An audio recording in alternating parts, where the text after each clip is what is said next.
प्यारे बच्चों, हिंदी की क्लास में आपका स्वागत है। आज हम लोग करुण रस पढ़ेंगे। तो बच्चों, पहले करुण रस की परिभाषा पढ़ लेते हैं। करुण रस का स्थायी भाव शोक है। जब किसी प्रिय व्यक्ति अथवा मनचाही वस्तु के नष्ट होने अथवा अनिष्ट की आशंका होने पर हृदय में जो दुख का भाव प्रकट होता है वह शोक कहलाता है। यही शोक नामक स्थायी भाव जब विभाव, अनुभाव और संचारी भावों के संयोग से पुष्ट होता है तब करुण रस की उत्पत्ति होती है।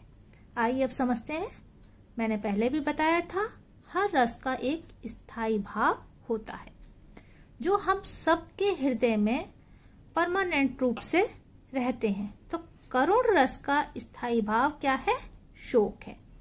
जब किसी प्रिय व्यक्ति अथवा मनचाही वस्तु के नष्ट होने, मतलब प्रिय व्यक्ति कैसे नष्ट होगा? मतलब उसकी मृत्यु हो गई हो या फिर मन में आशंका हो, तो मन में जो अचानक से दुख का भाव प्रकट होता है वही शोक कहलाता है।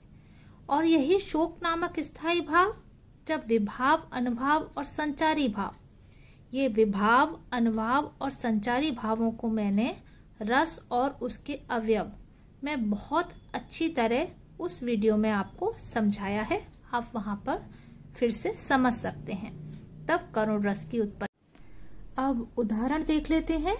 शोक विकल सब रोवहीं रानी, रूपशील बल तेज बखानी, करहीं विलाप अनेक प्रकारा, परहीं भूमि तल बारहीं बारा। यहाँ पर राजा दशरथ की मृत्यु का वर्णन है।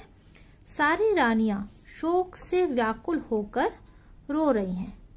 और जैसा कि तुमने देखा होगा कि जब किसी की मृत्यु हो जाती है तो हम उसकी बातें याद करते हैं। तो रानियां राजा दशरथ के रूप को, शील को, बल को, तेज का बखान करते हुए रो रही हैं। करहीं विलाप अनेक प्रकारा, अनेक प्रकार से विलाप कर रही हैं। बार बार भूमि पर वो गिर जाती हैं। तो इसलिए यहाँ पर, क्योंकि राजा दशरथ की मृत्यु का वर्णन है, इसलिए यहाँ पर करुण रस है। इस उदाहरण में स्थायी भाव शोक है। आश्रय रानियां हैं क्योंकि रानी के हृदय में ही दुख प्रकट हो रहा है। आलम्बन राजा दशरथ है। अनुभाव रानियों का विलाप, उनका भूमि पर गिरना, रोना, ये सारे अनुभाव हैं। संचारी भाव स्मृति, दैन्य आदि। और उद्दीपन राजा का शव, उनकी यादें, ये सब उद्दीपन है। एक उदाहरण और देख लेते हैं।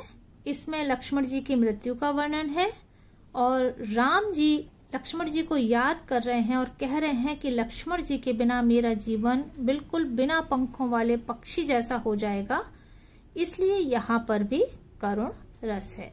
जथा पंख बिनु खग अति दीना, मन बिनु फन करे वर कर हीना, असमम जीवन बंध बिन तो ही, जो जड़ देव जियावहि मोही। एक और दूसरा उदाहरण है। इसमें भी मैंने कहा था कि किसी की मृत्यु हो या कोई आशंका हो अनिष्ट की, तब करुण रस होता है। तो इसमें अभिमन्यु की मृत्यु का वर्णन है कि मेरे हृदय का हर्ष हा अभिमन्यु, तू अब है कहाँ, द्रग खोल कर बेटा तनिक तो देख हम सबको यहाँ। कि हे बेटा, तू आंखें खोलकर हम सबको देख तो ले। तो इसमें अभिमन्यु की मृत्यु का वर्णन है, इसलिए यहाँ पर करुण रस है। हमें उदाहरण के अर्थ नहीं लिखने होते पेपर में, केवल परिभाषा लिखनी होती है और उदाहरण लिखना होता है। लेकिन मैं अर्थ आप लोग को इसलिए बता देती हूँ, अगर हमें अर्थ आता होता है तो हम अच्छी तरह से उदाहरण को याद कर सकते हैं और लिख सकते हैं। आशा है बच्चों आप लोगों को बहुत अच्छी तरह से समझ में आ गया होगा। यदि कुछ समझ में ना आया हो तो आप मुझे कमेंट कर सकते हैं। और हाँ, आप इस चैनल को सब्सक्राइब कर लीजिए जिससे आगे आने वाले वीडियो भी आप देख सकें। धन्यवाद।